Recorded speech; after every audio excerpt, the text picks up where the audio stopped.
Halo anak-anak Ibu, bagaimana kabar kalian? Ibu berharap kabar kalian masih baik-baik saja. Kita kembali lagi melaksanakan pembelajaran daring kita. Setelah sebelumnya, kita melaksanakan ujian mid semester. Harapan Ibu, kalian mengerjakan ujiannya dengan baik dan jujur dan dengan hasil yang baik juga nantinya kalian dapatkan. Sebelum kita memulai pembelajaran kita, ada baiknya kita berdoa menurut agama dan kepercayaan kita masing-masing. Doa dimulai. Doa selesai. Mata pelajaran kita hari ini yaitu administrasi pajak.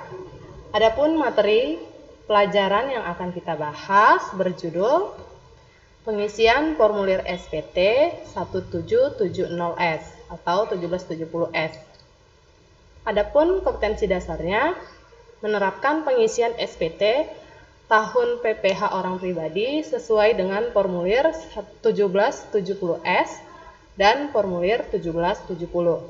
Indikatornya pengisian formulir SPT PPh orang pribadi 1770S. Tujuan pembelajarannya, siswa mampu menganalisis dan mengisi pengisian formulir SPT PPh orang pribadi 1770S. Kita masuk ke pengertian SPT 1770S, yaitu yang memiliki penghasilan dari satu atau lebih pemberi kerja, penghasilan lain dan penghasilan final atau SPT 1770S. Penghasilan digabungkan dari seluruh penghasilan tidak final yang diperoleh. Penghasilan final dilaporkan dalam tabel terpisah dan tidak dijumlahkan dengan penghasilan tidak final. Bukti potong baik dari pekerjaan tetap atau tidak tetap merupakan bukti potong kredit pajak. Adapun bentuk dari formulir SPT tahunan 1770S seperti ini. Dia dari Departemen Keuangan RI, Direktorat Jenderal Pajak.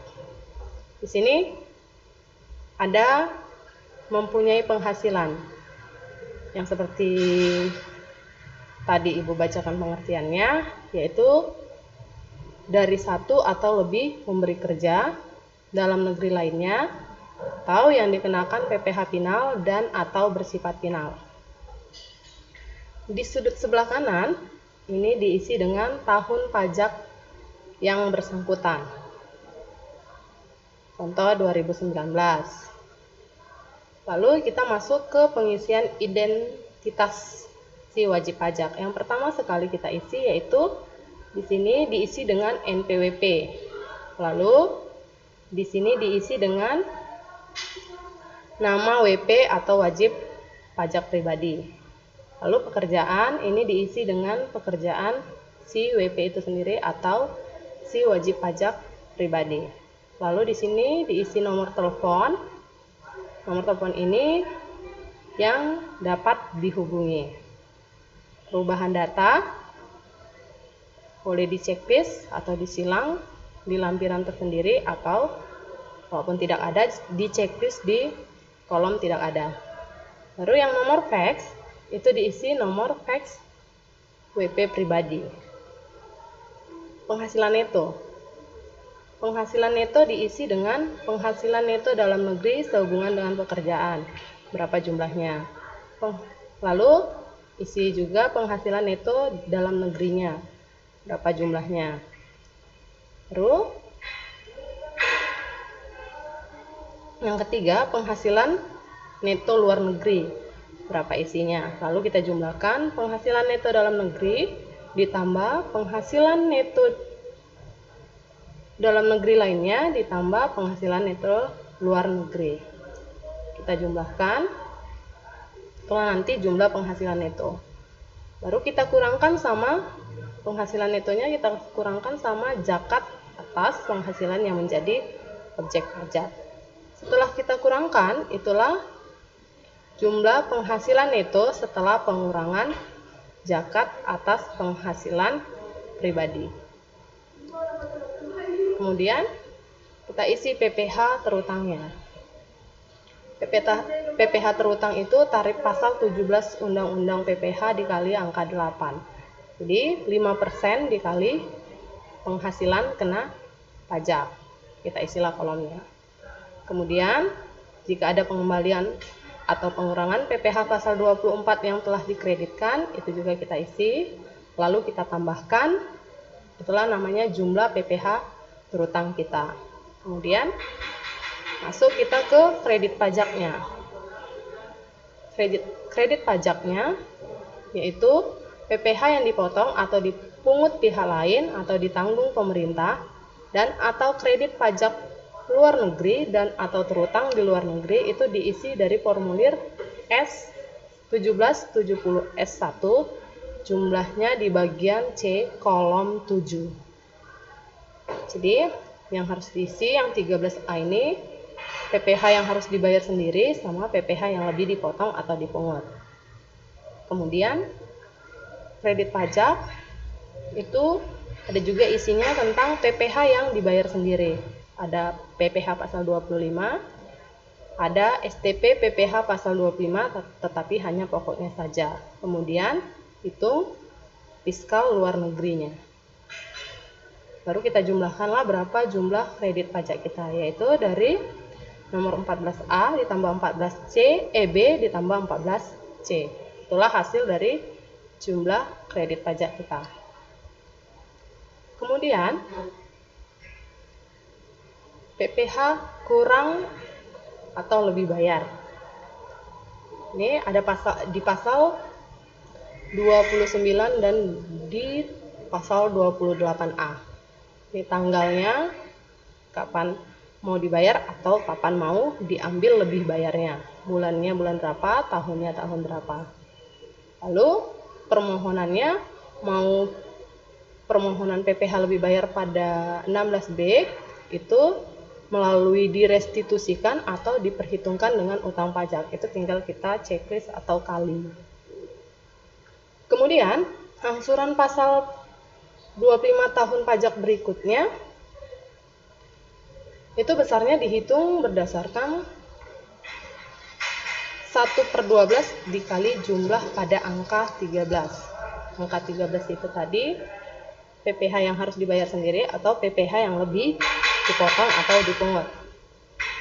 Terus penghitungan dalam lampiran tersendiri ini tinggal kita checklist mau yang mana. Baru terakhir itu lampiran.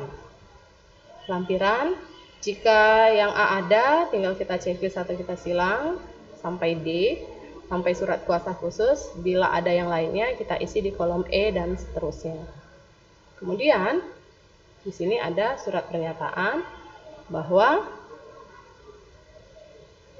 WP menyadari sepenuhnya akan segala akibatnya termasuk sanksi-sanksi sesuai dengan ketentuan peraturan perundang-undangan yang berlaku. Saya menyatakan bahwa yang telah saya beritahukan di atas beserta lampiran-lampirannya adalah benar dan lengkap. Nah, kita isi wajib pajak, baru tanggal, bulan, dan tahun, nama lengkap wajib pajak pribadi, NPWP-nya, dan jangan lupa ditandatangani. Karena jika tidak ditandatangani, surat formulir SPT 1770S kita ini tidak sah atau tidak resmi atau dinyatakan tidak berlaku untuk diajukan. Nah, ini contoh perhitungan angsuran PPh pasal 25. Ini dia memakai lampiran tersendiri.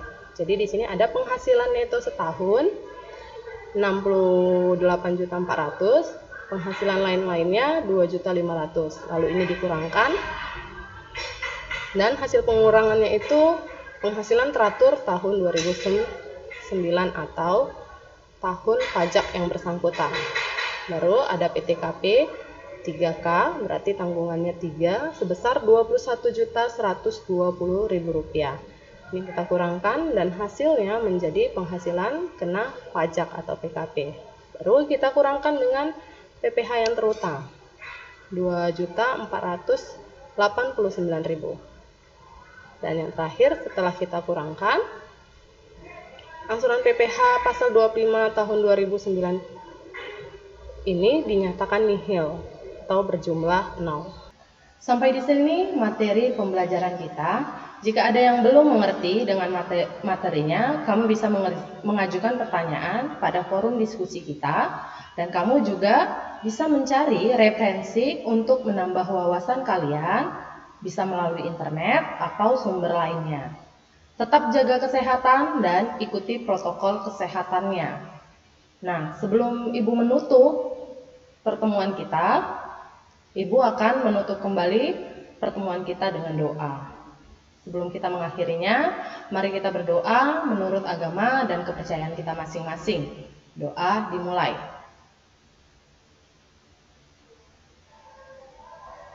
Doa selesai. Sampai jumpa.